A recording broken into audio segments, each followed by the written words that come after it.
চোরটার দুই নয়ন থেকে জল ঝরছে। চোর বলছে, আমি কাঁদছি কেন? আমি তো কোনো সময় কাঁদি না। চোর জানে না তুলসীর মালা তিলক নামের কি গুণ। আজ যে জীবনে নাম করেনি সে নয়ন ধারায় ভেসে চলছে। আপনারা এখন দেখছেন সনাতন মিডিয়া। কুলম পবিত্রম জননী কিতার্থম বসুন্ধরা বসতি চ স্বয়া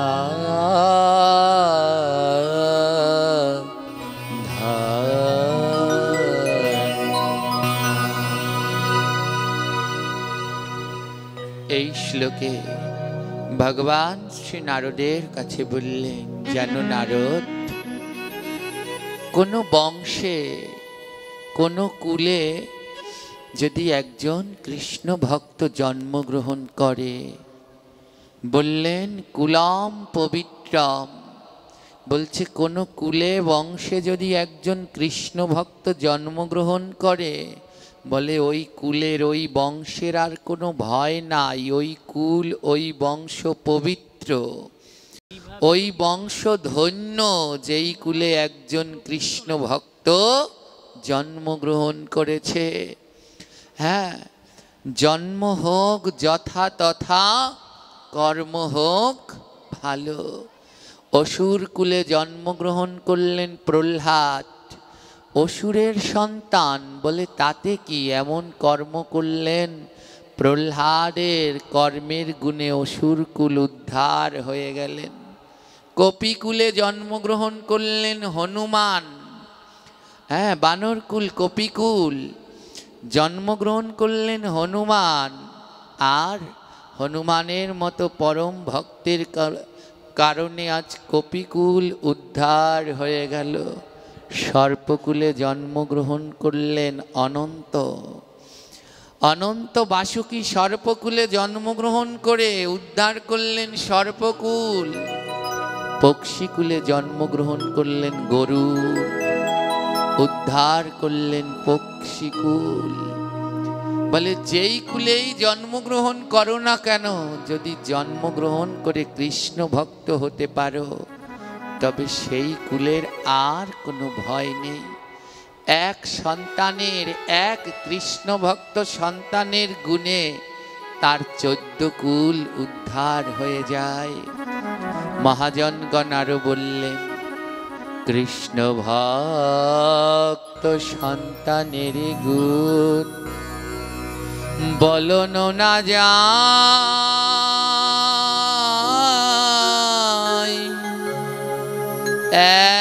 এক সন্তানের গুণে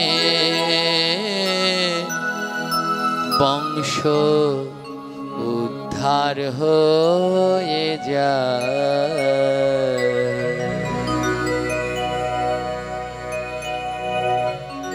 বলে জানো, কৃষ্ণ ভক্ত সন্তানের গুণ বলনো না যায়। এক কৃষ্ণ ভক্ত সন্তানের গুণে বংশ উদ্ধার হয়ে যায়। তারই প্রমাণ আদ্যকার এই বড় কর্মকার বাড়ির উঠানের এই অপূর্ব মধুময় বৃন্দাবন। তাদের এই বংশেরই কন্যা সম্পর্কে যিনি আমার কাকিমা হন, আজ তারই অনুপ্রেরণায় 9 দিন ধরে এখানে হরিকথা হচ্ছে। তার এমন কৃষ্ণ ভক্ত, ওই যে গ্রন্থের কথা কবু মিথ্যা নয়। এক কৃষ্ণ ভক্ত সন্তানের গুণে আজ এই আঙিনা, এই উঠানের প্রত্যেকটা ধূলিকণা আজ বৃন্দাবনের ধূলিকণায় পরিণত হয়েছে। তার অন্য কোনো ভিক্ষা নেই। হ্যাঁ, তার সদা সর্বদা মনের ভিতরে একই চেষ্টা কি করে একজনকে মালা জপ করানো যায়। সে কিন্তু শারীরিকভাবে অনেক অসুস্থ, কিন্তু 1 সেকেন্ড থামে না, 1 সেকেন্ড থেমে থাকে না, সারাদিন সবার দ্বারে দ্বারে যায়। যে জপ করে না তাকে বুঝায় জপ করো, মালা জপ ছাড়া গতি নাই। যে প্রসাদ পায় না তাকে বুঝায় প্রসাদ পাও, হ্যাঁ প্রসাদ পাও। যার গলায় মালা নেই তাকে বুঝায় তুলসীর মালা পরো, তিলক পরো।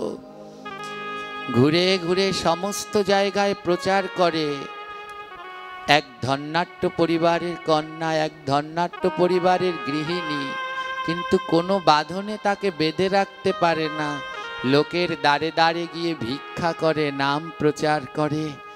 এই হলো কৃষ্ণ ভক্ত সন্তানের গুণ। নিজে ভক্ত হয়ে অন্যদেরকেও ভক্ত করছে। আজ তার জন্যে তার পরিবারের কতজন প্রসাদ বুঝি হচ্ছে। হ্যাঁ, সবাই আজ একজনে যারা আজকেই পাঠ দিচ্ছে, ওই ঘরের মাতাজি বলল যে আজ আমাদের উঠানটা মনে হয় বৃন্দাবন হয়ে যায়, উঠানটা মনে হয় আলো হয়ে যায়, এত আনন্দ লাগছে। এগুলো সব এই কৃষ্ণ ভক্ত সন্তানেরই গুণ। একজন আজ তার কাছে একটা জিনিস বলল, তো বলছে যদি আমি খুশি হই তোমাকে উপহার দেব। বলে আমার উপহার কি জানো? আবার তোমরা এইখানে ভাগবত পাঠ দিও। এই অঙ্গনে 5 দিন ব্যাপী হরিকথা হবে। আজ 4র্থ দিন, কাল 5ম দিন, আবার বাকি 4 দিন মন্দিরে হবে। কিন্তু এই 5 দিন ধরে এই আঙিনা বৃন্দাবন ধামের মতো পবিত্র রইল, ভক্তের চরণ ধুলিতে মুখরিত হলো। দূর দূরান্ত থেকে ভক্তগণ চরণ ধুলি দিয়ে এই আঙিনাকে মধুময় নব বৃন্দাবনে পরিণত করলেন।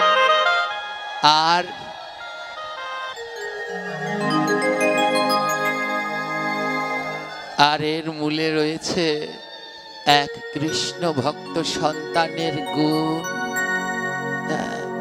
প্রত্যেক ঘরে ঘরে যেন এমন করে এক কৃষ্ণ ভক্ত জন্মায়, এমন করে এক কৃষ্ণ ভক্ত জন্মায়। সবাইকে বুঝিয়ে বুঝিয়ে এই ভাগবতের আয়োজন, যার দ্বারা মানুষ কিছু শিখতে পারে, জানতে পারে, এমন কৃষ্ণ ভক্ত সন্তানের চরণে অনন্ত কোটি দণ্ডবৎ প্রণতি নিবেদন করি। তাই গ্রহন্ত বললেন কুলাম পবিত্রাম। যেই কুলে একজন কৃষ্ণ ভক্ত জন্মায়, বলে ওই কুলের আর ভয় নাই। ওই এক সন্তানের গুণে ওই কুল উদ্ধার। আজ একজনার জন্য কতজন, এই বাড়িতে কেউ জপ করতেন না, খুব কম জন, কতজন মালা জপ করছে। ভাই প্রসাদ বুঝি হলো, বৌদি প্রসাদ বুঝি হলো, পিসি প্রসাদ বুঝি হলো, কতজন প্রসাদ বুঝি হলো। এক সন্তান পরিবর্তন করে দিল। আরো করবে, আরো করবে, কারণ কৃষ্ণ ভক্তরা কোনোদিন থেমে থাকে না। মৃত্যুর আগ পর্যন্ত, শেষ নিঃশ্বাস পর্যন্ত তাদের প্রচার চলতে থাকে। হ্যাঁ, এই অসহ্য গরমের ভিতরেও সারাটা দিন সকাল থেকে সন্ধ্যা পর্যন্ত রান্না করে। দুপুরের ভোগের প্রসাদ, আবার রাত্রে প্রসাদ ভুজিরা প্রসাদ পাবে, সেই রান্না থামছে না। দেখছে যদি একটু কাউকে, আরো একটু কাউকে ভক্তি পথে আনা যায়, এই হলো সার্থক মানব জন্ম। বলে ভারত ভূমিতে জন্মি যে নাহি করে পর উপকার। পর উপকার কি গো? অন্যকে চাল ডাল কাপড় বস্ত্র দিলে পর উপকার, সেটা এই জন্মের। প্রকৃত পর উপকার সেইটা যেটা এই জন্মে ওই জগতে, দুইও জগতে কাজে লাগবে। আজ কাউকে যদি বুঝিয়ে মালা জপ করাতে পারো, এ জগৎ ওই জগৎ দুই জগতে কাজে লাগবে। এই পর্যন্ত আমাদের এই কাকিমা কতজন শখানিক তো হবে যাদেরকে বুঝিয়ে বুঝিয়ে জপ করাচ্ছে, সবাইকে মালার থলি ধরিয়ে দিচ্ছে, কারো পায়ে পায়ে পড়ে বলছে জপ করো।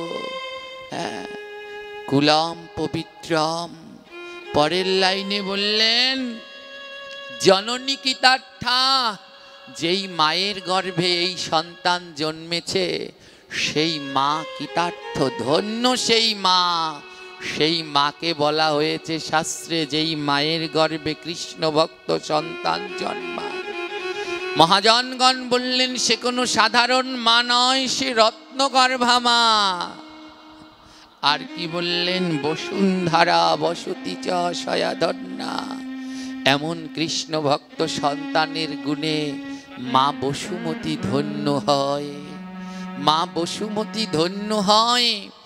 বলে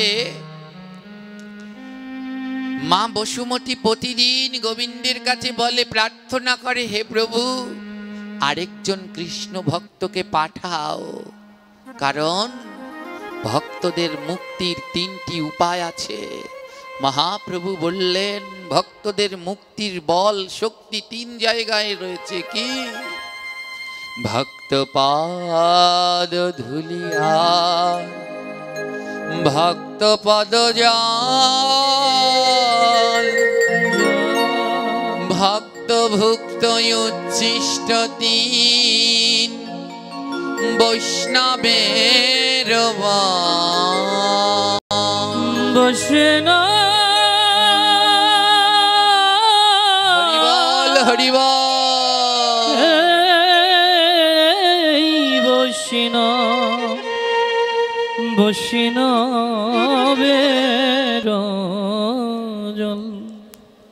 বলে মা বসুমতী অপেক্ষা করে বসে থাকে ভক্তের চরণ ধুলা পাওয়ার জন্যে, তাই বললেন বসুন্ধরা সয়াধন্যা। কৃষ্ণ ভক্তের চরণ ধুলি পেলে মা বসুন্ধরা ধন্য হয়ে যায়। আর কারা ধন্য হয়? বসতি চ সয়াধন্যা। বলে ওই কৃষ্ণ ভক্তের পাশে যারা বাস করে তারাও সবাই ধন্য হয়ে যায়। সাধু সাধুর চরণ ধুলি লাগবে মোর গায়ে, আমি বসে আছি রাধে আশা সিন্ধু কুলেতে সদা,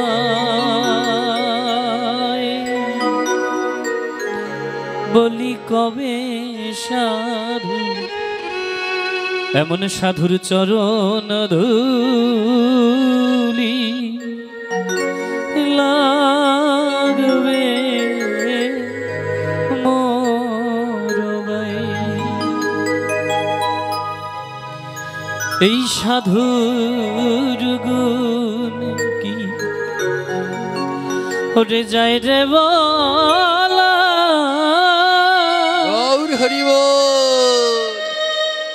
সাধুর চিত্ত শুদ্ধ অন্তর খোলা, বলি সাধু এই বৈষ্ণবীর হরে যায় রে বলা, সাধুর চিত্ত শুদ্ধ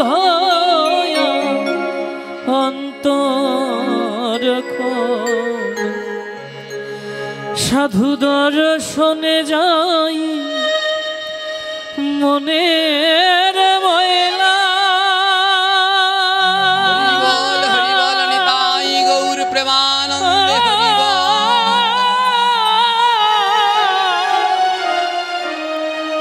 সাধু দর্শনে যাই মনের ময়লা পরশে, প্রেমে তো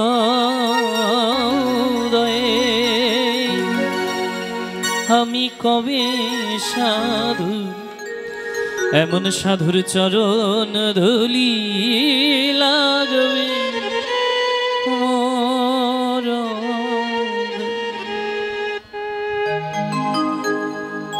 জয় নিতাই। এই হলো ভক্ত বৈষ্ণবের গুণ।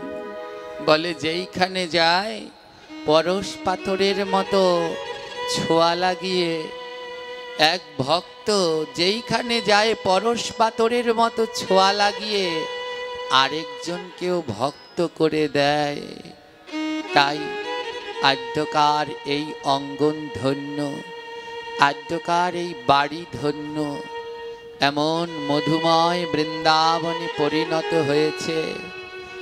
আজ দূর দূরান্ত থেকে ভক্তের চরণ ধুলিতে এই আঙিনা বৃন্দাবনে মুখরিত হয়েছে।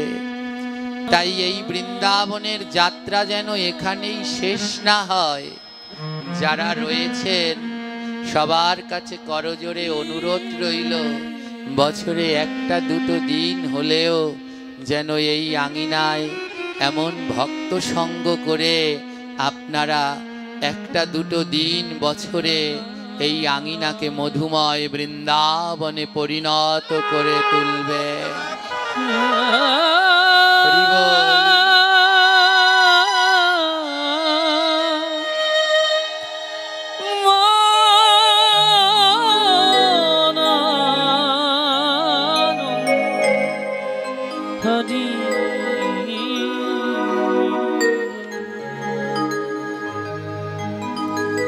ভক্ত সঙ্গ এমন এক সঙ্গ যা দিয়ে মানব জীবন পরিবর্তন।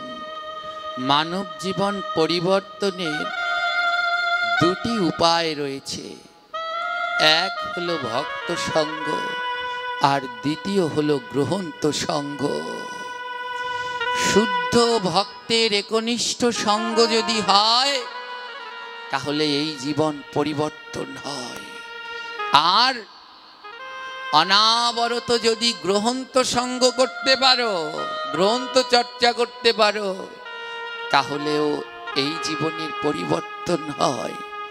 তাই মহাপ্রভু বললেন, বিজাতীয় সঙ্গ করি পরিহার, গ্রহন্ত সঙ্গ করো অনিবার।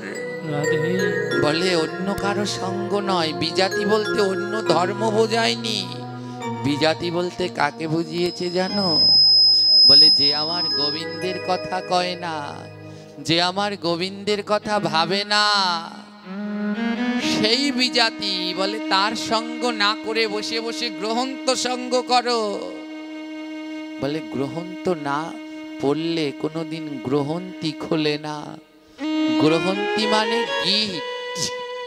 আমাদের জীবনটা বিভিন্ন গিট গিট বাঁধা রয়েছে। দড়িতে যেমন গিট বেজে যায়, পেঁচিয়ে যায়, গিট বেঁধে গেছে আমাদের জীবনটাতে। এত গিট, কিসের গিট জানো? কারো অহংকার, কারো অভিমান, কারো মান যশ প্রতিষ্ঠা, কত কি গিট বাঁধতে বাঁধতে এমন অবস্থা হয়ে গেছে এখন আর এই জীবন কিছুতে সামনের দিকে চলছে না, আগাচ্ছে না। বলে গ্রহন্তি, এই যে জীবন দড়িতে গ্রহন্তি পাকিয়ে গেছে, গিট পাকিয়ে গেছে। বলে এই গিট শুধু একটাই খুলতে পারে, সে হলো গ্রহন্ত। বলে যত গ্রহন্ত পড়বে তত এই জীবনের গ্রহন্তি গিটগুলো খুলে যাবে, মনের ভিতরে গন্ডগোল থাকবে না। আমরা ভক্তিপথে এসেছি বটে, কিন্তু এখনো মনের গিটগুলোকে খুলতে পারিনি, খুলতে পারিনি। অহংকারের গিট, হ্যাঁ, 4 প্রকারের অহংকার হয়। জন্ম অহংকার, ঐশ্বর্য অহংকার, রূপের অহংকার, আর শিক্ষার অহংকার। এই 4 প্রকারের অহংকার। কেউ জন্ম নিয়ে অহংকার, আমি এই কুলে এই বংশে জন্মেছি, ধ্বংস। কারো রূপ সৌন্দর্যের অহংকার, ধ্বংস। কারো শিক্ষার অহংকার, আমার এই আছে সেই আছে, ধ্বংস। কোনো সময় অহংকার করা যাবে না, অভিমান করা যাবে না। মহাপ্রভু বললেন, অভিমানম সুরাপানম। গৌরব ঘোর রৌরবম প্রতিষ্ঠা শুকরি বিষ্ঠা তিন তেজ উত্তমম। বলে অভিমান করো না, জাত কুল মান বংশ বিষয় প্রতিষ্ঠার অভিমান করো না। অভিমানম সুরাপানম, বলে অভিমান করলে যা হয় আর মদ খেলেও তাই হয়।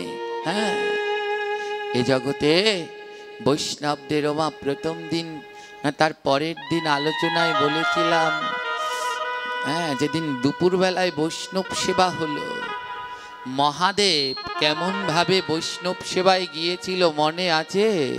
কেমন ভাবে গিয়েছিল? কুকুর হয়ে গিয়েছিলেন দেবাদিদেব মহাদেব।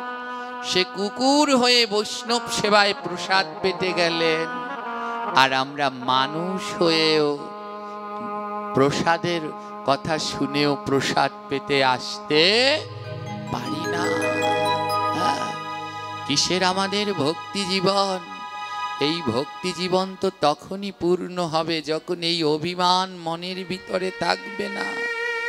কত শিক্ষা দেবেন আর মহাজনগণ, এর জন্যেই বললেন গ্রহণ তো পড়ো, নইলে গ্রহন্তি ওই গিটগুলো খুলবে না। হ্যাঁ, অভিমানকে ত্যাগ করো। অভিমানম সুরাপানম গৌরব ঘোর রৌরবম। গৌরব করলে তো রৌরব নামক নরকে চলে গেলে। করো না গৌরব, যত পারো নিচু হও। মহাপ্রভু বললেন তৃণদপি শুনি চেনা, তৃণর থেকেও নিচু হয়ে যাও, গৌরব করো না। হ্যাঁ, প্রতিষ্ঠা শুকরি বিষ্ঠা, যশ সুনাম পাওয়ার জন্য কিছু করো না, তাহলে তা শুকরের বিষ্ঠা হয়ে যাবে। তিন তেজ উত্তমম, এই তিন জিনিসকে ত্যাগ করো, নইলে তোমার জীবনে কোনোদিন উত্তম হবে না, গোবিন্দকে লাভ করা যাবে না। তাই মহাপ্রভু বারবার চৈতন্য ভাগবত চৈতন্য চরিতামৃতে এক কথা বারবার বললেন, সাধু সাবধান, সাধু সাবধান। বলে সাধুদের আবার সাবধান হওয়ার কি দরকার? সাবধান হবে চোর, গুন্ডা, বদমাশ ওরা। মহাপ্রভু বললেন না, সাধু সাবধান। বলে কেন? বলে সাধু তুমি যদি এমন কোনো কর্ম করো যা দেখে অন্যের মনে প্রশ্নবিদ্ধ হবে, তাহলে তার ভক্তিটাও নষ্ট হয়ে যাবে। তাই তোমায় প্রত্যেক পদে পদে সাবধান থাকতে হয়। তাই মহাজন বললেন সাধু হতে হলে প্রতি পদে আছে পতনের ভয়। পতন বুঝিয়া সাধন জানিয়া করিও শ্রী গুরু চরণ আশ্রয়। তাই খুব সাবধান।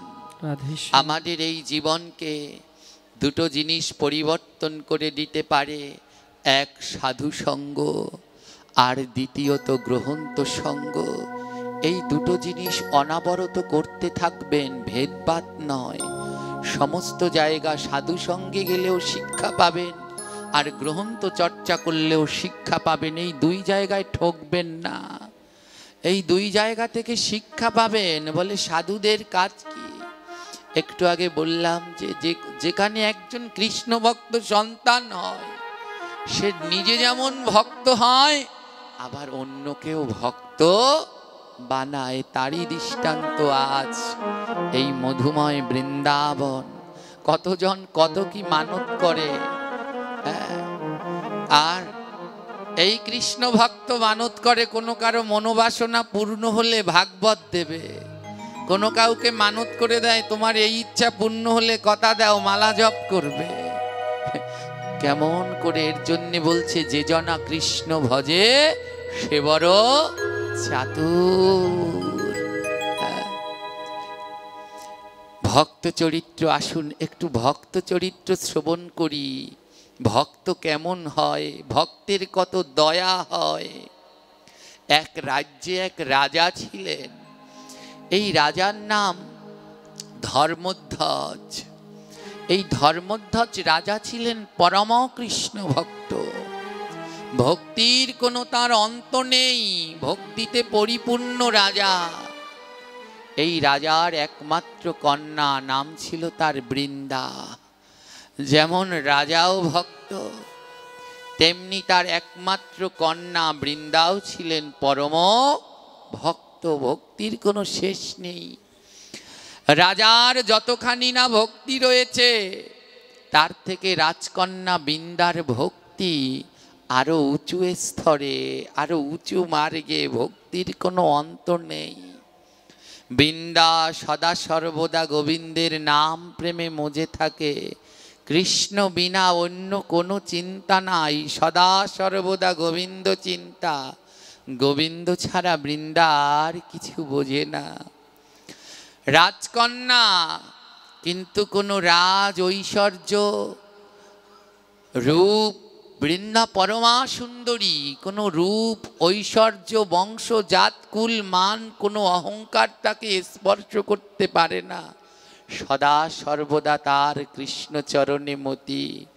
মহাজনগণ বললেন, কৃষ্ণ চরণে মতি যায়, এই সুখের তার কি দরকার।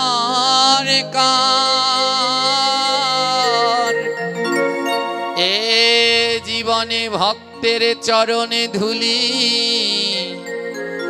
কেবল সম্বল তার।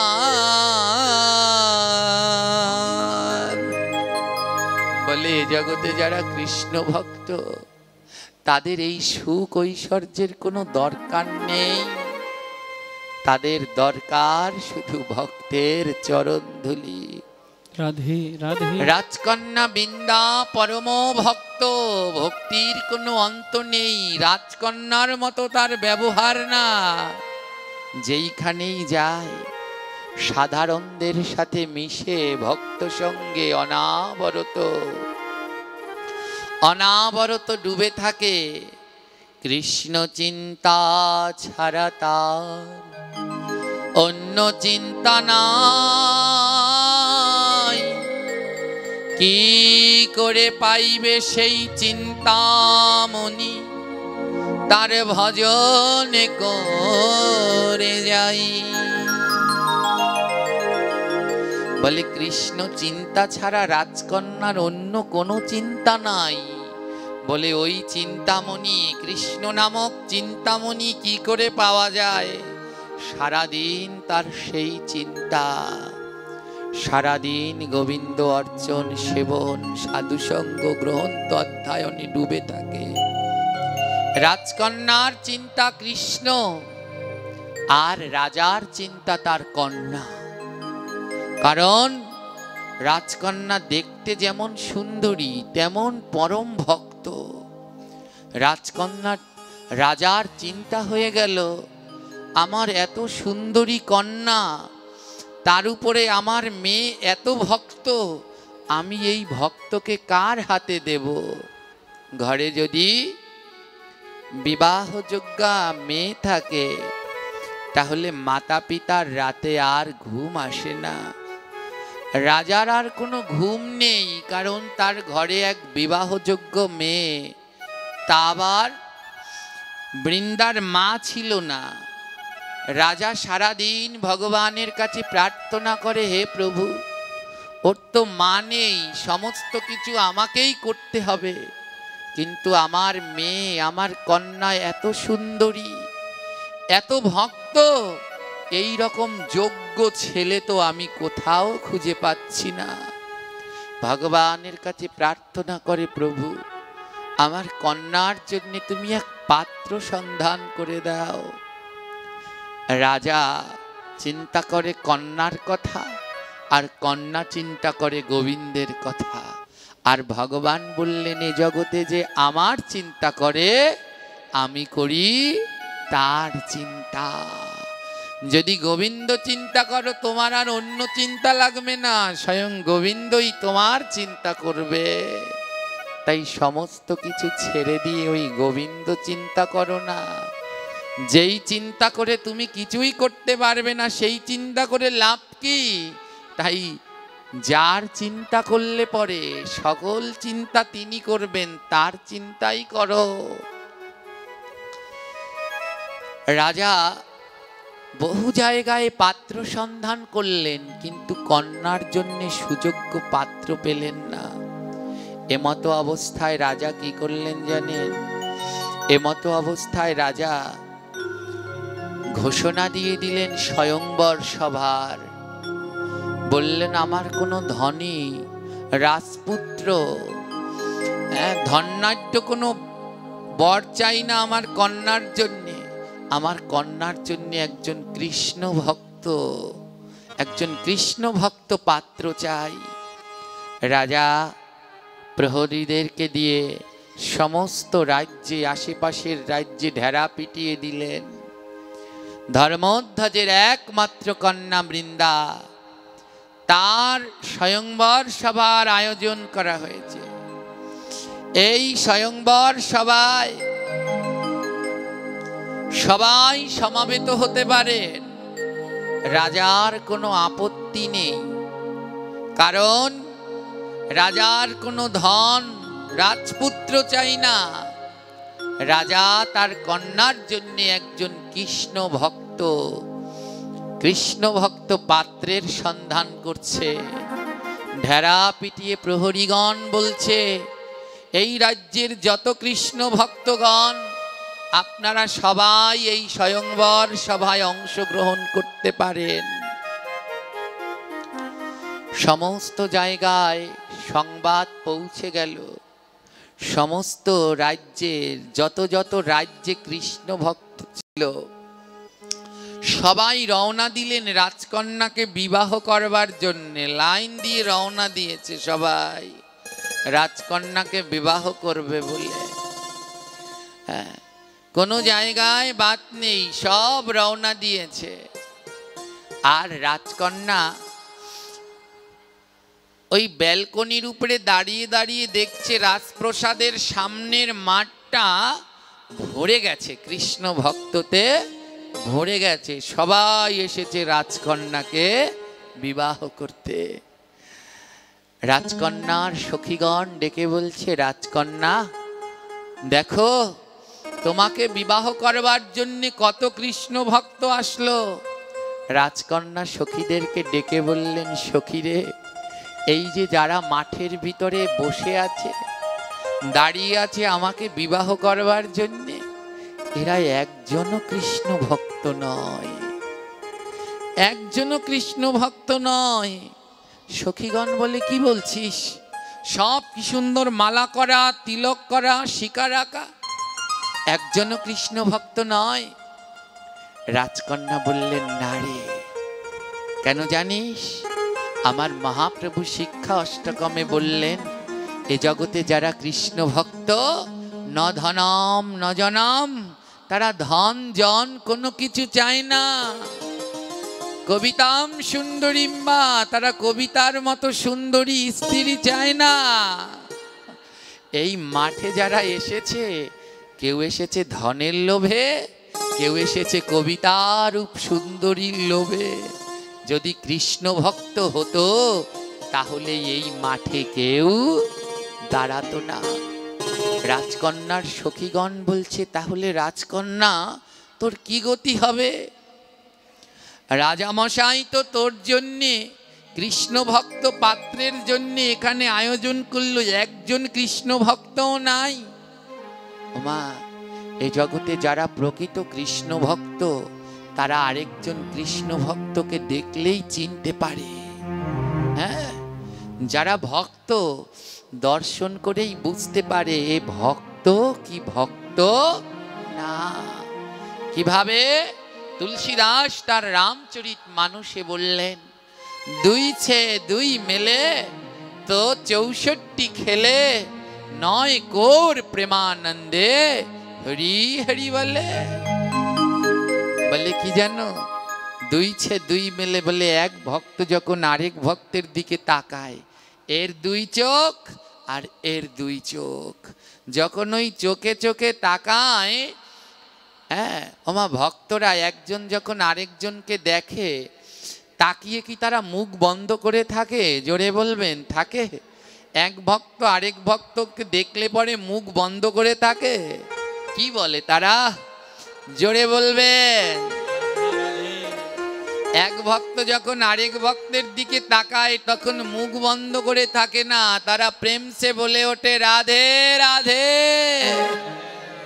আবার কেউ বা বলে হরে কৃষ্ণা, মুখ বন্ধ করে থাকে না।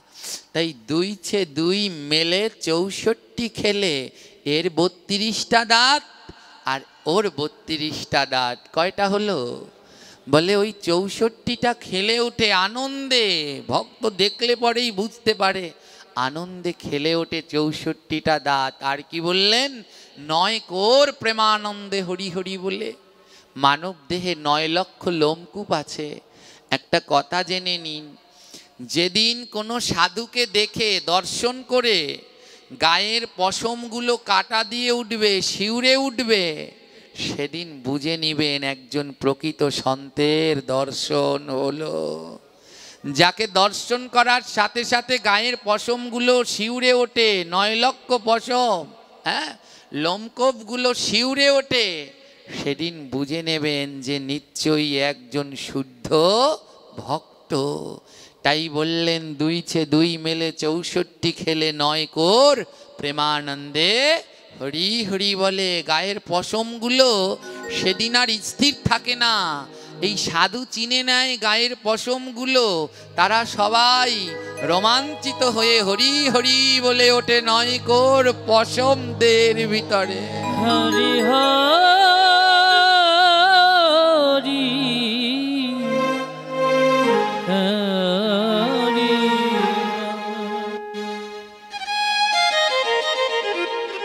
বৃন্দা রাজকুমারী বৃন্দা সখীদেরকে দাদা, বলছেন, sound কিছু ঠিক নেই। সখীগণ, সাউন্ড কিছু ঠিক। যারা এই মাঠের মধ্যে আছেন এরা একজনও অনেক বেশি। ভক্ত নয়।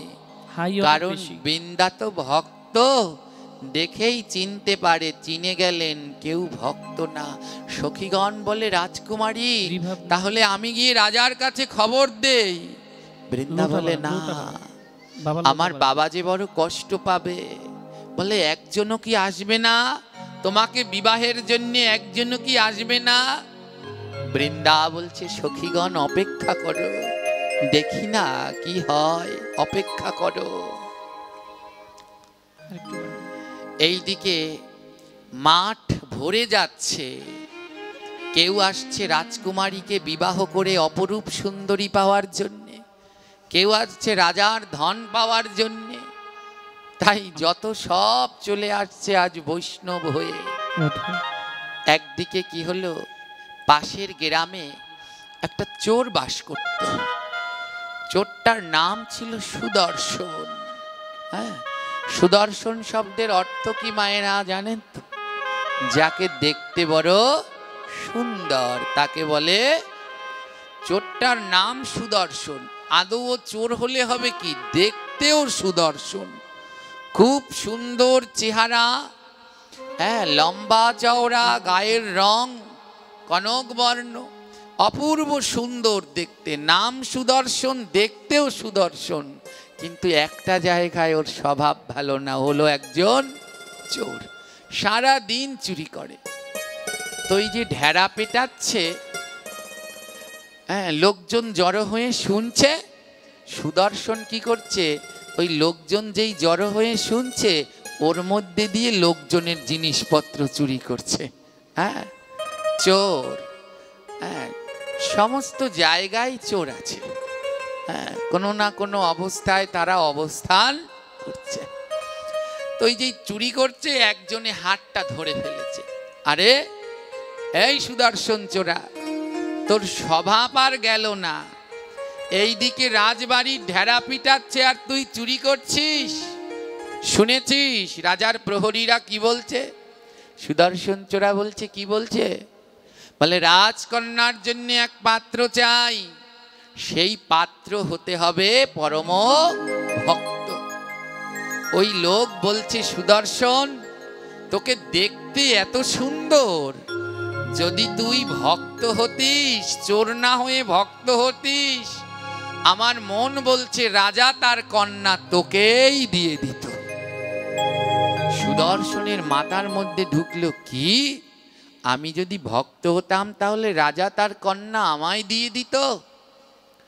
সুদর্শন চোরা ওখান থেকে ছুটতে ছুটতে ওদের গ্রামে যে মন্দির আছে, মন্দিরের পূজারীর কাছে চলে গেলেন। ও ঠাকুর মশাই, একটা কথা বলবেন? ঠাকুর মশাই তো অবাক, আরে সুদর্শন চোরা, তুই তো সারাদিন চুরি করে বেড়াস, মন্দিরে কি? সুদর্শন চোরা বলছে, ঠাকুর মশাই একটা কথা বলবেন। বলে, বল, কি জানতে চাস বল।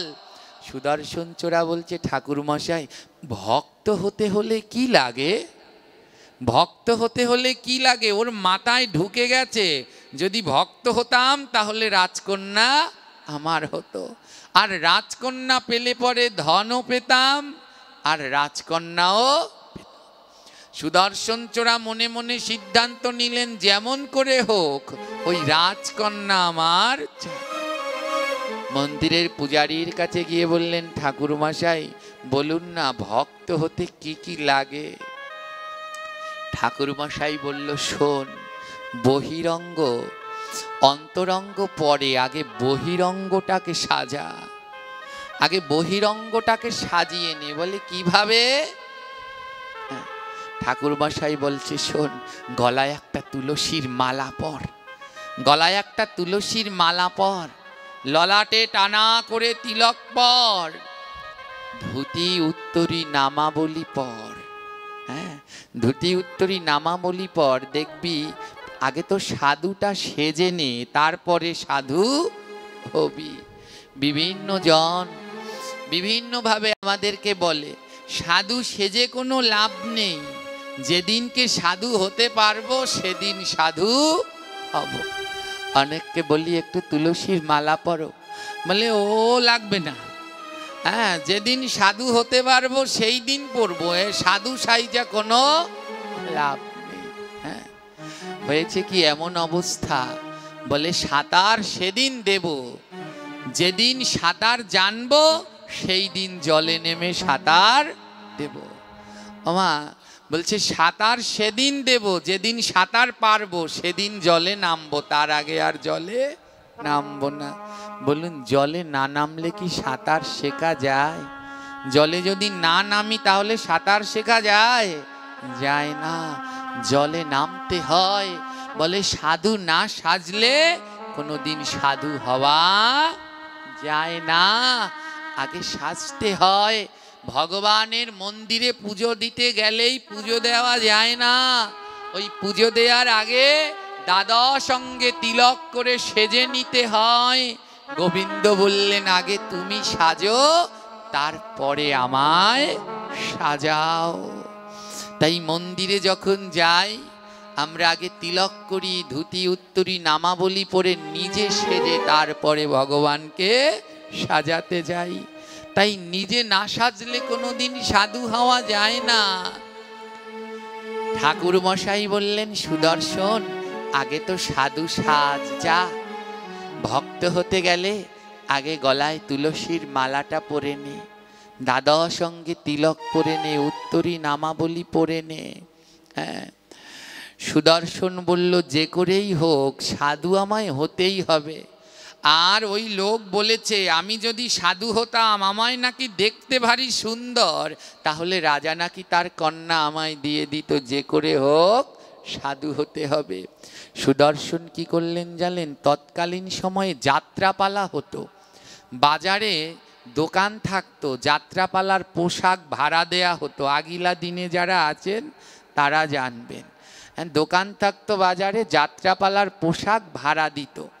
সুদর্শন চোরা কি করলেন? বাজারের সেই যাত্রাপালার দোকানে চলে গেলেন, আর গিয়ে বললেন, হ্যাঁ গো, তোমাদের কাছে নিমাই সন্ন্যাসের পোশাক পাওয়া যাবে?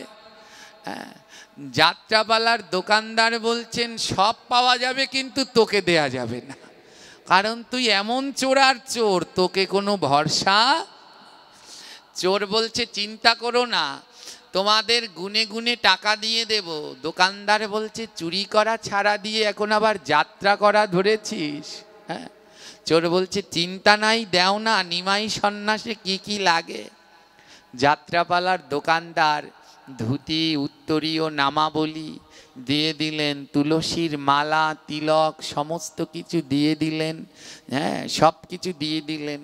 ওটা নিয়ে ওইগুলো ভাড়া করে নিয়ে ও দৌড়াতে দৌড়াতে আবার মন্দিরে গেছে।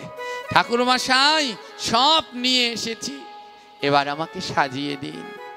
ঠাকুরমশাই খুব সুন্দর করে ওকে নামাবলী উত্তরী ধুতি পরিয়ে দিলেন, দাদা সঙ্গে তিলক পরিয়ে দিলেন, গলায় তুলসীর মালা পরিয়ে দিলেন। হ্যাঁ, আমরা এখানে অনেকে আছেন গলায় তুলসীর মালা নেই, সবাই মালা পরবেন। হ্যাঁ, আমাদের গ্রন্থ কি বললেন? যৎ কণ্ঠে তুলসী নাস্তি তে নরা মুরো মানস জলম চ মদিরাসম অন্ন চ শুকরি বিষ্ঠা। যৎ কণ্ঠে তুলসী নাস্তি, যার গলায় তুলসীর মালা নাই, তে নরা মুরো মানসা, সে বড় মূর্খ। জলম চ মদিরাসম, যার গলায় তুলসীর মালা নাই, তার হাতের জল খেলে মদ খাওয়া হয়। অন্ন ব্যঞ্জন আদি শুকরি বিষ্ঠা, যার গলায় তুলসীর মালা নেই, তার হাতে অন্ন ব্যঞ্জন খেলে শুকরের বিষ্ঠা খাওয়া হয়। বলে এত বিষ্ঠা থাকতে শুকরের বিষ্ঠা বললেন কেন? বলে যার গলায় তুলসীর মালা নাই, তার হাতে অন্ন ব্যঞ্জন খেলে শুকরের বিষ্ঠা খাওয়া হয়। এত বিষ্ঠা থাকলে শুকরের নাম নিল কেন? বলে জগতে যত প্রাণীর বিষ্ঠা গাছের গোড়ায় দিলে সার হয়, আর শুকরের বিষ্ঠা গাছের গোড়ায় দিলে 7 দিনের মধ্যে গাছটা মারা যায়। তাই যার গলায় তুলসীর মালা নাই, তার হাতে টানা 7 দিন খেলে পরে জন্মে জন্মের অর্জিত কৃষ্ণ ভক্ত সব কিছু নষ্ট হয়ে যায়, আর কিছু থাকে না, কিছু থাকে না। গোবিন্দ সেবা দিচ্ছেন, বলে দীক্ষা না নিলে হাতের জল শুদ্ধ হয় না, শিক্ষা না নিলে হাতের জল শুদ্ধ হয় না। আর কোনো জায়গায় এমনটি লেখা নাই দীক্ষা শিক্ষা না নিলে হাতের জল শুদ্ধ হয় না, কিন্তু স্পষ্ট গ্রন্থে লেখা আছে যদি তুলসীর মালা না থাকে, হাত তো দূর, তার সমস্ত দেহটাই অশুদ্ধ। যার গলায় তুলসীর মালা নেই, সে ভগবানকে জল দিলে সেই জল না, সেটা মদ দেয়া হয়। যার গলায় তুলসীর মালা নেই, সে ভগবানকে ফল মিষ্টি দিলে ওটা ফল মিষ্টি না, ওটা শুকরের বিষটা দেয়া হয়। তুলসীর মালা ছাড়া গোবিন্দ সেবা দিলে সে মহা অপরাধী হয়ে জন্ম জন্মান্তর নরকে ভোগ করে। হ্যাঁ, তাই অবশ্যম্ভাবীভাবে সবাই তুলসী মালা ধারণ করবেন। যারা কৃষ্ণ মন্ত্রে দীক্ষিত, জানি না এই সাহস কোথায় পান, দীক্ষা নিয়েছেন গলার মালা খুলে ফেলেছেন কেন? যেদিন দীক্ষা দিয়েছে গুরুদেব, সেই দিন কি গলায় মালা পরিয়ে দেয়নি? হ্যাঁ, এই মালা কোন দিন পড়তে হয় গো? যেদিন মুখে প্রসাদ দেয় ওই দিন মালা পড়তে হয়। ওদিন পড়বে আর খুলবে না, খুলে ফেলেছে। যত শুভ কাজ তুলসীর মালা ছাড়া হয় না। ওমাগো, এই যে অর্ধেকের গলায় মালা নেই, যারা আছেন এখানে সবাই তো প্রায় বিবাহিত, বিয়ের কথা মনে আছে? বিয়ের দিন মালা পরেছিলেন না পরেননি? জোরে বলবেন। বিয়ের সময় মালা পরতে হয়েছে না হয়নি? হয়েছিল, আবার খুলে রেখে দিয়েছেন। বলে সংসার ধর্ম করতে হলে অবশ্যম্ভাবীভাবে তুলসীর মালা ধারণ করা কর্তব্য। অনেকে ভয় পায়, তুলসীর মালা পরে মিথ্যে কথা বলা যাবে না। এই জগতে যারা তুলসীর মালা পরে একজন দেখান তো যে সারা জীবন সত্য কথা বলে। এ জগতে সত্যবাদী একজন, সে ছিল যুধিষ্ঠির, তাকেও একবার মিথ্যে বলতে হয়েছে। অশ্বত্থামা হত ইত। আরেক দল বলে তুলসীর মালা পরে মাছ মাংস খাওয়া যাবে না। মাছ মাংস খাওয়া পাপ, মিথ্যে কথা বলা পাপ। গ্রন্থে লেখা নেই তুলসীর মালা ছাড়া মাছ মাংস খেলে পাপ একটু কম হবে। গ্রন্থে লেখা নেই তুলসীর মালা ছাড়া মিথ্যে কথা বললে পাপ একটু কম হবে। পাপ তো পাপই, তা তুলসীর মালা পরে মিথ্যে বললেও পাপ, আর তুলসীর মালা ছাড়া বললেও পাপ। মাছ মাংস পেঁয়াজ রসুন পাপ, তুলসীর মালা পরে খেলেও পাপ, আর না পরে খেলেও পাপ। তবে তুলসীর মালা পরলে আছে একটু লাভ। কি লাভ? বলে ওই তুলসীর মালা, মিথ্যে কথা বলতে গেলে তুলসীর মালা তোমাকে আটকাবে।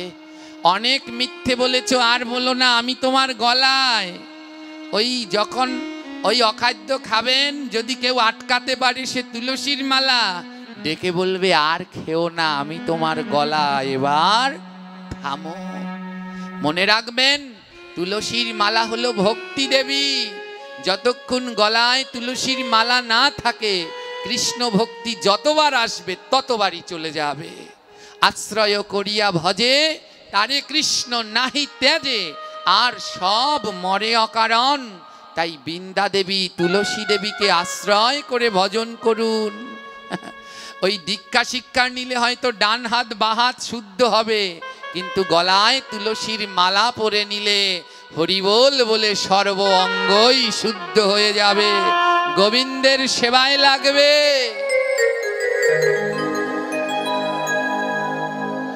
দেহ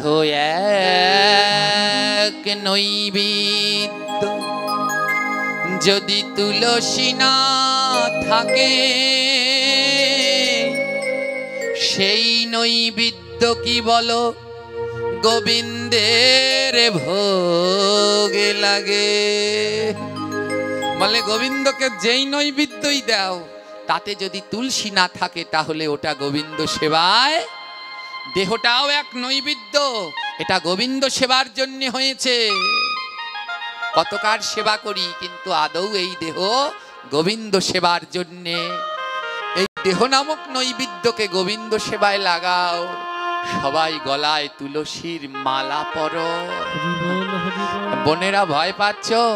বিয়ের দিন তো ঠিক পরা লাগবে, তা আগে থাকতেই পরে নে। যা পড়তে হবে, যা ছাড়া রক্ষা নাই। মরলে পরে এই সোনার হার গয়না যা আছে সব খুলবে, একমাত্র তুলসীর মালাটাই সঙ্গে থাকবে। তাই সবাই পড়ুন। আজ মন্দিরের পূজারী ঠাকুর মশাই সুদর্শন চোরার গলায় তুলসীর মালা পরিয়ে দিলেন, দাদার সঙ্গে তিলক পরিয়ে দিলেন। বলল, ও সুদর্শন, জানিস প্রকৃত সাধু হতে হলে আরেকটা জিনিস লাগে। বললে কি লাগে? বলে মস্তক মুন্ডন করে চৈতন্য রাখা লাগে। হ্যাঁ, ও সুদর্শন এমন লোভে পড়ে গেছে রাজকন্যার, বলে মস্তকটা মুন্ডন করে আমার চৈতন্যটা রেখে দিন। প্রত্যেক পুরুষের সনাতন ধর্মে, প্রত্যেক শুধু পুরুষ নয়, নারীদেরও চৈতন্য রাখা কর্তব্য। প্রতিদিন শিখাবন্ধন, শিখামোচন মন্ত্র পাঠ করে খুলতে হয় এবং বাঁধতে হয়। হ্যাঁ, মহাপাপীও যদি হয়, মৃত্যুর পরে যদি ওই বৈতরণী নদীর মধ্যে হাবুডুবু খায়, যার মস্তকে শিখা আছে, গোবিন্দ শিখা ধরে তাকে পার করে নিয়ে যায়।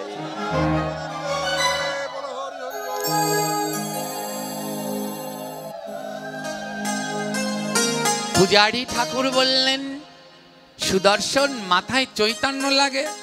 সুদর্শন বললে, রেখে দাও, রেখে দাও, তাড়াতাড়ি করো, আমার সময় বড় কম, ওদিকে স্বয়ংবর সভা না শুরু হয়ে যায়। ঠাকুর মহাশয় মস্তক মুন্ডন করে চৈতন্য রেখে দিলেন। কি করলেন?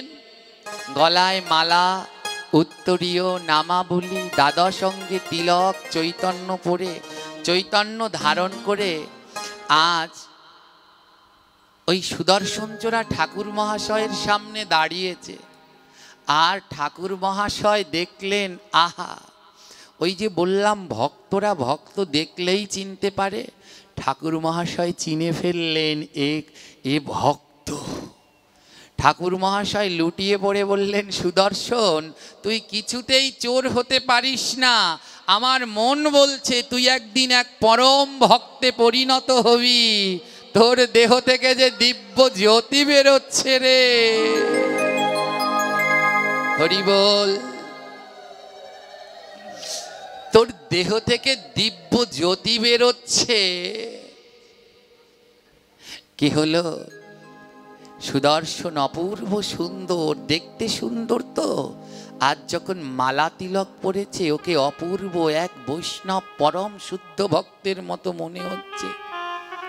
সুদর্শন ঠাকুর মশাইকে প্রণাম করে বলছে, ঠাকুর মশাই, আমি যেই কার্যে যাচ্ছি আমি যেন তাতে সিদ্ধি লাভ করতে পারি। ঠাকুর মহাশয় মাথায় হাত দিয়ে বলল, অবশ্যই পারবি। ঠাকুর মহাশয় তো আর জানে না ও রাজকন্যাকে আনতে যাচ্ছে। ঠাকুর মশাই জানে ও সাধু হতে যাচ্ছে। ঠাকুর মশাই মাথায় হাত দিয়ে বলল, অবশ্যই তুই শুদ্ধ সাধু হবি, যা, আমি আশীর্বাদ করে দিলাম।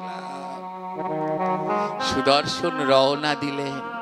ঠাকুর মশাই ডাক দিয়ে বললেন, সুদর্শন একটুখানি দাঁড়া, একটা জিনিস কম আছে। বলে, কি কম আছে? যেটা কম আছে সেটাও দিয়ে দাও। বলে, গায়ে দাদা সঙ্গীত তিলক আছে, কণ্ঠে মালা আছে, মস্তকে চৈতন্য আছে, পরনে ধুতি উত্তরী নামাবলী আছে, একটা জিনিস কম আছে বাবা। বলে, কি কম আছে? বলে, মুখে নাম নাই যে। বলে, কৃষ্ণ ভক্ত হতে হলে মুখে তো নাম লাগবে। ও বাবা, নাম করতে করতে যা। সুদর্শন ছোড়া বলে, কি নাম? আমি তো কোনো নাম জানি না।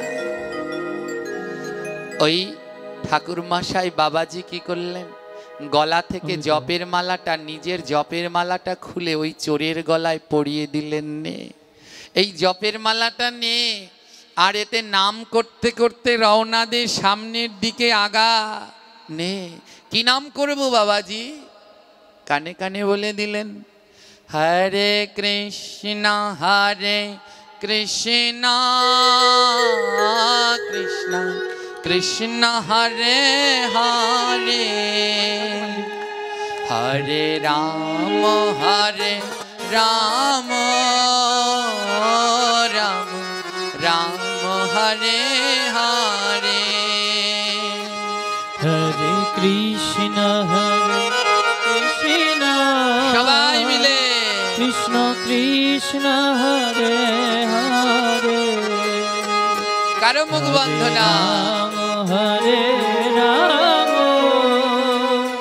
রাম রাম হরে হরে, হরে কৃষ্ণ কৃষ্ণ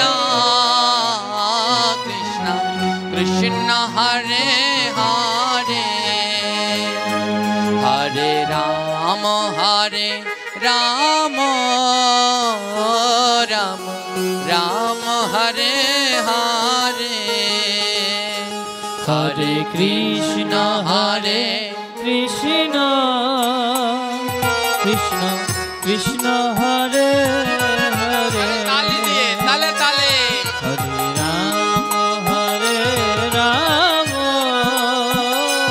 রাম রাম হরে হরে, হরে কৃষ্ণ কৃষ্ণ কৃষ্ণ কৃষ্ণ হরে হরে, হরে রাম রাম রাম রাম হরে হরে, হরে কৃষ্ণ কৃষ্ণ কৃষ্ণ কৃষ্ণ হরে হরে, রাধে রাধে, হরে রাম রাম রাম হরে হরে। ওমা, ওই চোর আজ নাম করছে আর হাঁটছে, নাম করছে আর হাঁটছে। বলুন তো, ওই চোর ভালো না আমরা ভালো? জোরে বলবেন, আমরা ভালো? আরে ওই চোরের থেকে তো এইখানে আর কয়েকজন আছে যারা ওই চোরের থেকে অধম। ওই চোরটা মুখে নাম করছে, এইখানে কতজন আছে, ওই চোরও নাম করছে, এখানে কতজন বসে আছে কিন্তু নাম করছে বলুন এই নাম করলে পাপ হবে? জোরে বলবেন। এই নাম করলে নরকে যাবেন? এই নাম করলে রোগ ব্যাধি হবে? তাহলে কেন করছেন না? কেন মুখ বন্ধ? হ্যাঁ, যখন সাধারণ কথায় কাজ না হয়, হ্যাঁ, ওই নাপায় যখন কাজ না হয় তখন অ্যান্টিবায়োটিক দরকার। এই আসরে যদি একজনও বসে থাকেন যার মুখ না নড়ছে, হ্যাঁ, প্রথমে আমার যারা সাঙ্গপাঙ্গ আছে সবাই তাদের কাছে চলে যাবে। কি করবে? ধরে আনবে না, সবাই তাদের কাছে গিয়ে চরণ ধরে বসে থাকবে। যতক্ষণ নাম না করবে আসবে না। তারপরেও যদি না করেন তাহলে আমি আসবো, গিয়ে চরণ ধরে বসে থাকবো। যতক্ষণ নাম না করবেন কোনো চরণ ছাড়াছাড়ি নেই। তাই যার মুখ বন্ধ দেখবো ওরা কিন্তু তার কাছে চলে যাবে। তাই সবাই বদন খুললে একসাথে হরে কৃষ্ণ কৃষ্ণ কৃষ্ণ কৃষ্ণ হরে হরে হরে রাম আরো জোরে, আরো জোরে। হরে কৃষ্ণ কৃষ্ণ কৃষ্ণ হরে।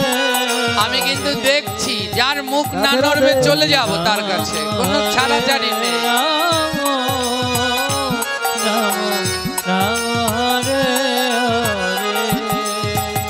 মা বাড়িতে বৈষ্ণব সেবার ভিক্ষা নিতে আসে না? আসে না তো শুধু কি চাল দেন? চাল দেয়া যায়? চালের সাথে একটা সবজি আলু পটল দিতে হয় না? হয় না? এই যে নাম শোনাচ্ছেন কাকে? ভগবানকে। বলে শুধু নাম দিতে নাই, নামের সাথে একটু করতালি দিতে হয়। হাত দুটো তো গোবিন্দ দিয়েছে, কদিন পরে শ্মশানে নিয়ে পুড়িয়ে টাকিয়ে টুকিয়ে ছাই করে দেবে। তাই হাত দুটোকে কাজে লাগাও, সবাই মিলে করতালি দিয়ে বলো হরে কৃষ্ণ কৃষ্ণ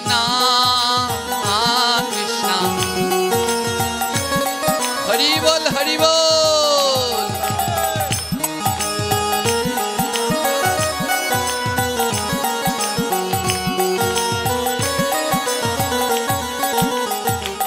হরে কৃষ্ণ কৃষ্ণ কৃষ্ণ কৃষ্ণ হরে হরে হরে রাম রাম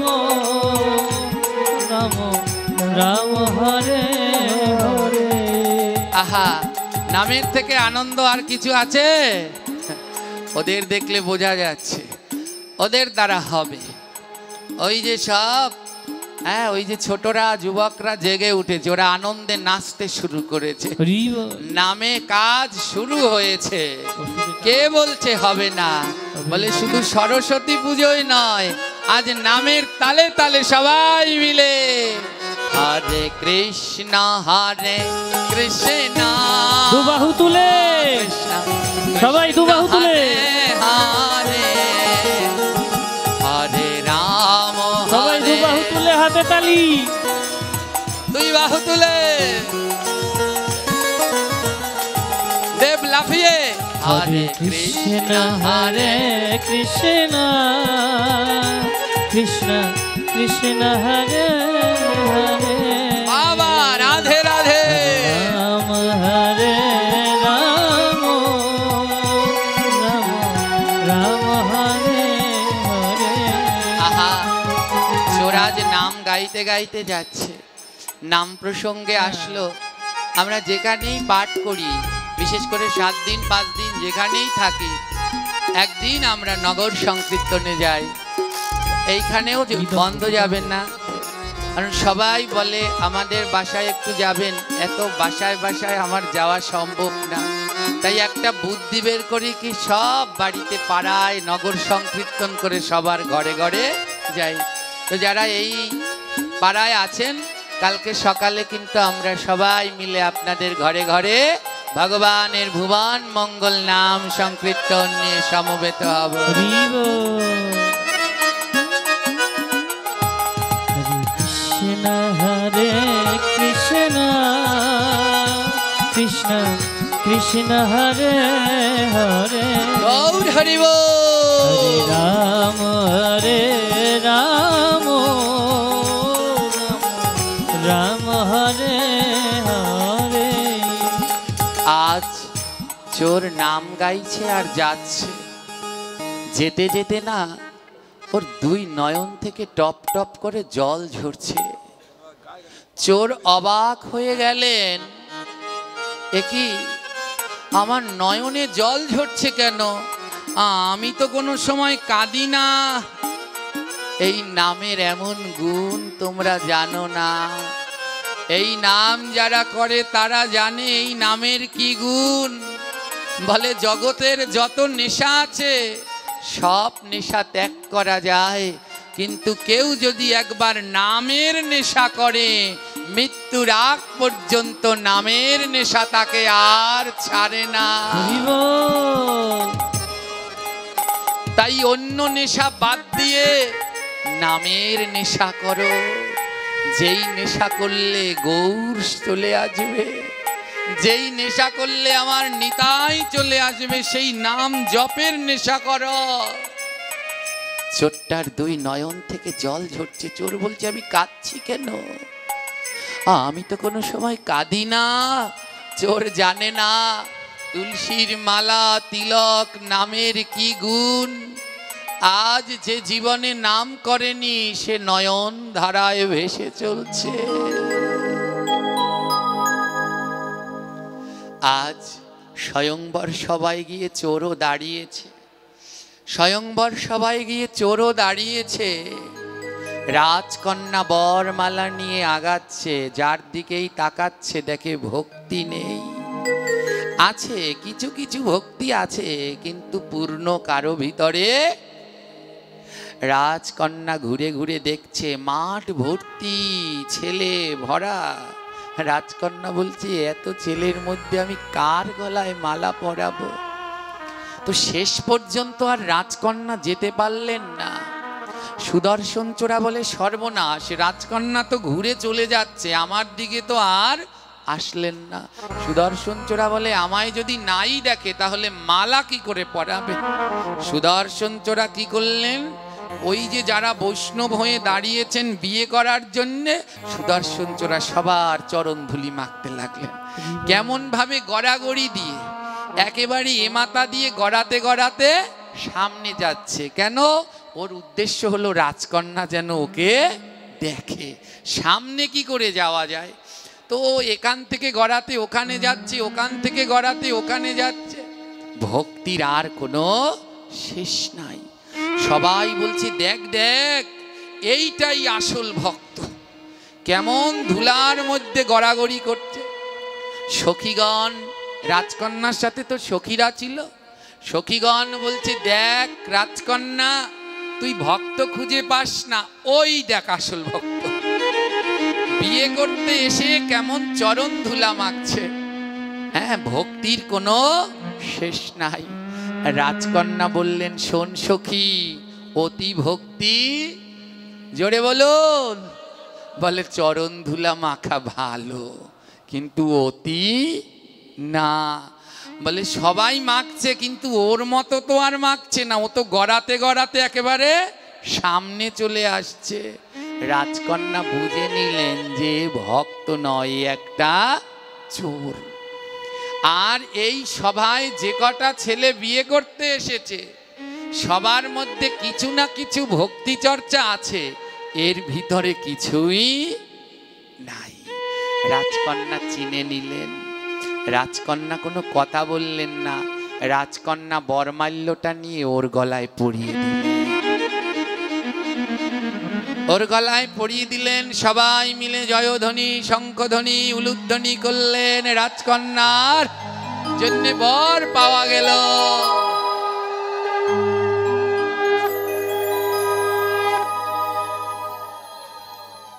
ধুমধাম করে বিবাহ হলো, নিয়ে যাওয়া হলো ঘরে। রাজা তো, তার তো আর খোঁচর অনুচরের অভাব নেই। রাজা অনুচরদের ডেকে বলছে এই ছেলেটার খোঁজ নাও, এই ছেলেটাকে এর ভালো মতো খোঁজ নাও। অনুচরগণ খোঁজ নিতে গেলেন ছেলেটাকে।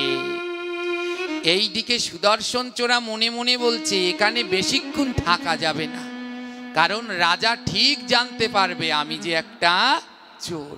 তাই তাড়াতাড়ি করে রাজকন্যার গয়নাগুলো নিয়ে পালাতে পারলেই হলো।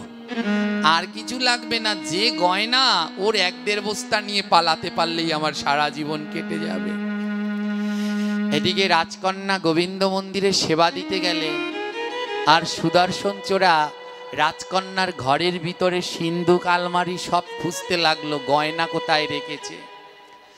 আর অনুচররা খবর নিয়ে আসলো, রাজামশাই আপনার মেয়ের বড় সর্বনাশ হয়েছে। কি হয়েছে?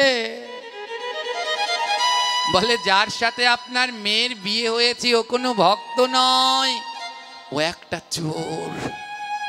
ওই চোরটার নাম হলো সুদর্শন।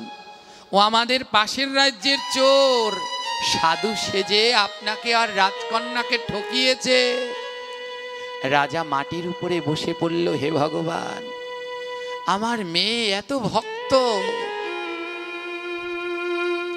যে তোমাকে না দিয়ে জলে স্পর্শ করে না, দিবারাত্রি তোমায় ডাকে, আর তুমি তার কপালে একটা চোর স্বামী দিলে। রাজামশাই মাটিতে বসে পড়লেন, হায় রে বিধি, আমার এমন কৃষ্ণ ভক্ত কন্যা, তার কপালে জুটলো এক চোর। রাজা বললেন, আমার মেয়ে বিধবা হয় হোক, কিন্তু চোর স্বামী আমি রাখবো না। একখানা তরোয়াল নিয়ে রাজা রওনা দিলেন, বলে আজ ওর মস্তক ছেদন করব, আমার মেয়েকে ঠকিয়েছে। রাজকন্যা রাজা যখন তলোয়ার নিয়ে রওনা দিয়েছে, রাজকন্যা এসে রাজার চরণ দুটো জড়িয়ে ধরেছে, দাঁড়াও। ও বাবা, তরোয়াল নিয়ে কোথায় যাচ্ছ? রাজা বলে, কেমন করে বলি আমার মেয়েকে, ওর স্বামী একটা চোর। রাজা বলল, ও মা, ও তোর জানতে হবে না। মেয়ে বলল, আমি সব জানি বাবা, তুমি আমার স্বামীকে মারবে তাই তরোয়াল নিয়ে যাচ্ছ। রাজা বলল, তুই জানিস? রাজকন্যা বৃন্দা বললেন, জানি বাবা, যখন ওর গলায় মালা পরিয়েছি তখনই আমি জানি ও ভক্ত নয়, ও একটা চোর। আগেই বলেছি, যারা শুদ্ধ প্রকৃত ভক্ত তারা দর্শন করার সাথে সাথেই বলতে পারবে তুমি আসল কি নকল। বৃন্দা তো প্রকৃত ভক্ত, চিনে ফেললেন। বৃন্দা বলল, বাবা, ওর গলায় মালা পরার আগেই আমি চিনে নিয়েছি ও ভক্ত না, ও চোর। রাজা বলল, তাহলে ওর গলায় কেন মালা পরালি? ওখানে তো আরো কত রাজপুত্র এসেছে, তাদের গলায় পরাতে তো পারতি মা। বৃন্দা বলছে, বাবা, আমি ভাগবতে পড়েছি, এই জীবন তার ধন্য যে নিজে ভক্ত হয়ে অন্যকে ভক্ত বানাতে পারে। বাবা, আমি ভাগবতে পড়েছি, এ জীবন তার ধন্য যে নিজে ভক্ত হয়ে আরেকজনকে ভক্ত বানায়। তুমি যদি আমাকে ভক্ত স্বামীর সাথে বিয়ে দিতে, তাহলে আমার কি লাভ হতো? আমার স্বামী চোর, আমি যদি আমার চোর স্বামীকে কৃষ্ণ ভক্ত বানাতে পারি, আমার গোবিন্দের কাছে গিয়ে বলতে পারবো, গোবিন্দ দেখো, আমি তোমার ভাগবতের কথা রাখতে পেরেছি।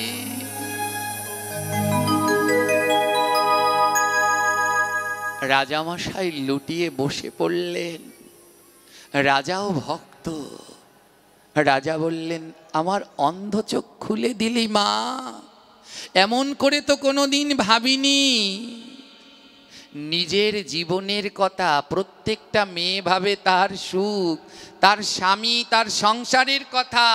বলে যারা ভক্ত তারা ভাবে না, তার প্রমাণ ভক্তবৃন্দা। বলে আমার চোর স্বামীকে যদি ভক্ত বানাতে পারি তাহলে এ জীবন ধন্য। পাঠে গেলে কত মায়েরা এসে নালিশ করে, বাবা আমার স্বামী এমন করে, আমার স্বামী আসতে দেয় না। অমন করো না। যদি তোমার জীবন ধন্য করতে চাও, তোমার স্বামীকে যদি ভক্ত বানাতে পারো, তাহলে এ জীবন তোমার সার্থক। রাজা বললেন, মারে তোর কাছে জীবনে কিছু চাইনি, আজ একটা জিনিস চাইবো, দিবি? রাজকন্যা বলে, কি চাই বাবা? রাজা বললেন, শোন, এই জগতে ভক্ত ভক্তের সম্পর্কের মধ্যে অন্য কিছু আসে না। ও মা, শুনেছি শুদ্ধ ভক্তের চরণ ধুলি লাগলে নাকি মনে কৃষ্ণ ভক্তি জাগে। বৃন্দামা, তোর মতো এমন ভক্তি আমি কোথাও দেখি নাই। নিজের সুখ সংসারের কথা ভাবলি না, একটা চোরকে ভক্ত বানাবি বলে বিয়ে করে নিলি। রাজামশাই বলছে, মারে তোর মতো এমন ভক্তি তো আমার হলো না, তাই দে দে ভক্ত চরণ ধুলি। বলি দেও দাও ভক্ত চরণ ধুলি, দাও দাও ভক্ত চরণ ধুলি, দেও দাও ভক্ত চরণ ধুলি। আমি ভক্তের ধুলা অঙ্গে মাখি, দাও দাও ভক্ত চরণ ধুলি। আমি ভক্ত ধুলি, হরি বল, আমি ভক্ত ধুলি,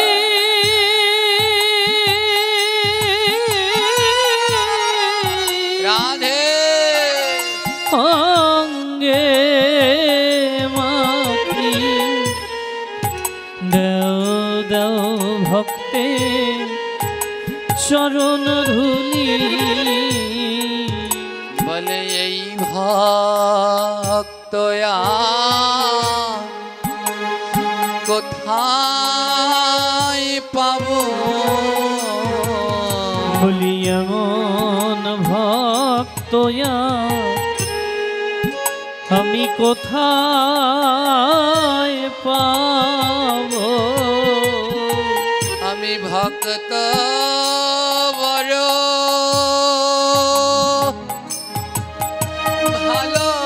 ভালোবাসি, এমন ভক্ত কোথায় পাবো? আমি ভক্ত বড়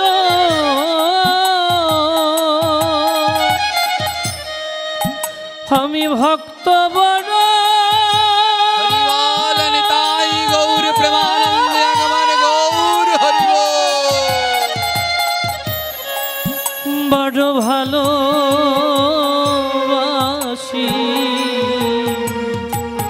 আমি এমন ভক্ত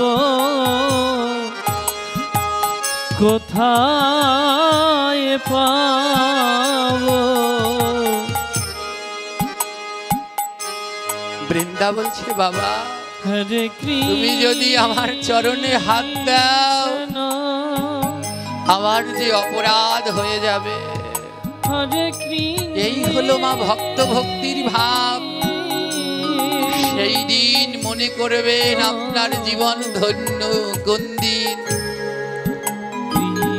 বলে যেদিন গুরু হয়ে শিষ্যের পাশে বসবেন, কিন্তু গুরু শিষ্য ভেদ থাকবে না।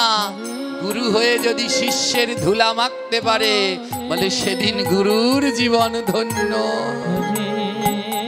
মার সন্তান পাশে বসবে, মা হয়ে যদি সন্তানের ধুলা মাখতে পারে, কোনো জ্ঞান নাই, সেদিন ওই জনম ধন্য।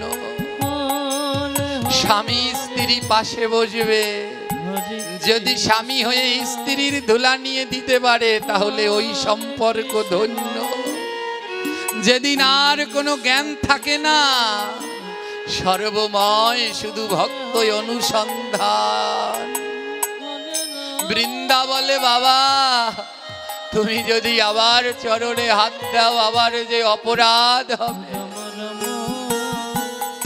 বাবা বলছে মারে তোর ভক্তি যার নষ্ট হয় আমি তেমন কাজ করব না। তবে মারে ওই গ্রন্থের পাতায় শুনেছি ভক্তের চরণ ধুলি মাখলে নাকি যেমন ভক্তি লাভ করা যায় তেমনি নাকি ভক্তের অঙ্গ পরশ করলেও কৃষ্ণ ভক্তি পাওয়া যায়। তবে আয় রে ভক্ত পরশ করি বলিয়া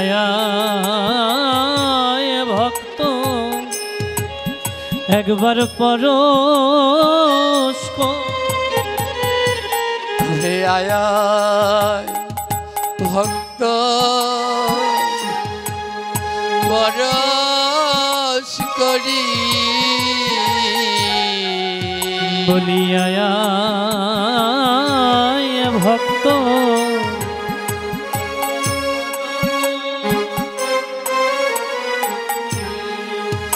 আমার দেহ খানা পাপের তরি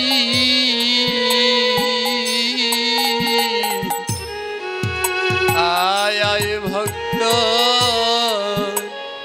পরশ করি ওরে আমার দেহ খানা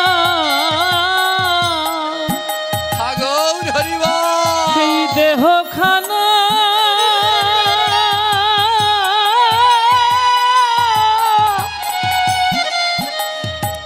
ওরে পাপে ভরা বলিয়া ভক্ত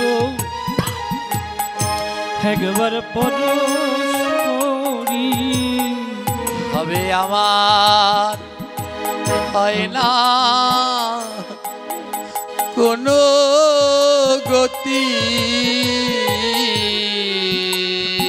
হবে আমার হয় না ওরে কোনো গতি ওই বৈষ্ণব পদে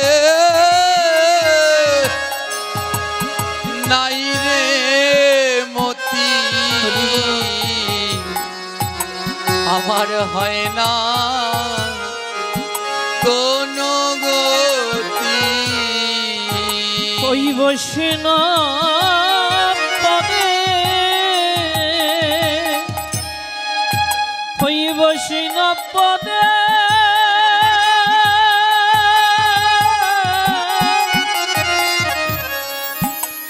হয় না মতি ভবি আমার নাই ভবে আমার নাই রে ভবি আমার নাই রে কোনো গতি তোমরা চরণ ধুলা ভিক্ষা দাও রে ওরে আমায় চরণ ধুলা তোমরা ভিক্ষা দাও রে আমায় চরণ ধুলা ভিক্ষা দাও রে বলি চরণ ধুলি এই চরণ ধুলি ভিক্ষা দাও রে আমি এই না ধুলা অঙ্গে মাগব আমি এই না ধুলি আমার এই না ধুলি আমার অঙ্গে মাগব আমায় চরণ ধুলা ভিক্ষা দাও গো বলি চরণ ধুলা আমায় ভিক্ষা দাও হে। আমি চরণ বড় ভালোবাসি, আমায় চরণ ধুলা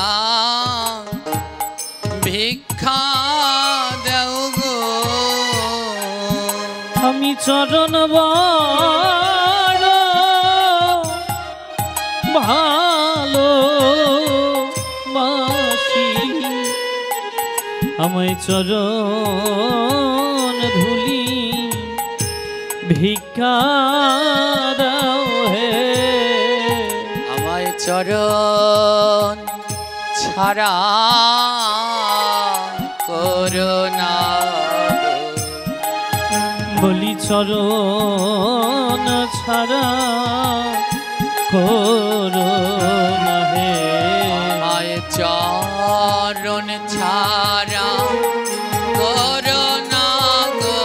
চরণ ছাড়া করুণা গো। আমি চরণ বড় নিতাই গৌর হরি বল। ভালোবাসি, চরণ বড় ভালোবাসি, আমায় চরণ ছাড়া করুণা গো। বলি চরণ বড় ভালোবাসি, ওই চরণে দাসী কর, চরণ বড় ভালোবাসি, জন্মে না জন্মে জন্মে, চরণ বড় ভালোবাসি, জন্মে না জন্মে জন্মে, ওই চরণ বড় ভালোবাসি। একবার নিতাই গৌর হরি বলে, নিতাই গৌর হরি বল। একবার প্রেমানন্দে বাহু তোলে, প্রেমানন্দে বাহু তুলে, নিতাই গৌর হরি বল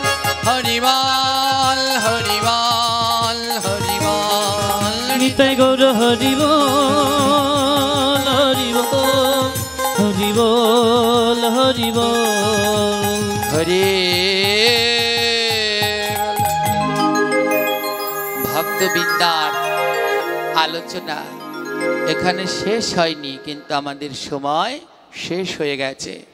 ভক্তবৃন্দার স্বামী কি করে ভক্ত হলো এবং এই ভক্তবৃন্দার স্বামী সুদর্শন বৃন্দাবনে গিয়ে যুগল ভজন করেছিলেন, এই বাকি অংশ আমরা আসছে কালকের ভাগবত পাঠে শ্রবণ করব। যেহেতু 11টা বেজে গেছে, দূর দূরান্তে আপনারা যাবেন, তাই আদ্যকার আমরা এখানে হরিকথার বিশ্রাম দিয়েছি দেব। আর এই পাঠের বাকি অংশ আমরা আসছে কালকের আলোচনায় শ্রবণ করব। তাই যদি থাকে লেখা, আবার কালকে হবে দেখা। সেই পর্যন্ত সবাই ভালো থাকুন, সুস্থ থাকুন। তবে আজ আর ছাড়াছাড়ি নেই। আদ্যকার ভাগবত পাঠের আয়োজন করা হয়েছে পিতা রমেশ কর্মকার, মাতা শৌলবালা রানী কর্মকার। তাদের আত্মার শান্তি কামনায় আদ্যকার ভাগবত পাঠের আয়োজন করেছেন তৎপুত্র উত্তম কর্মকার এবং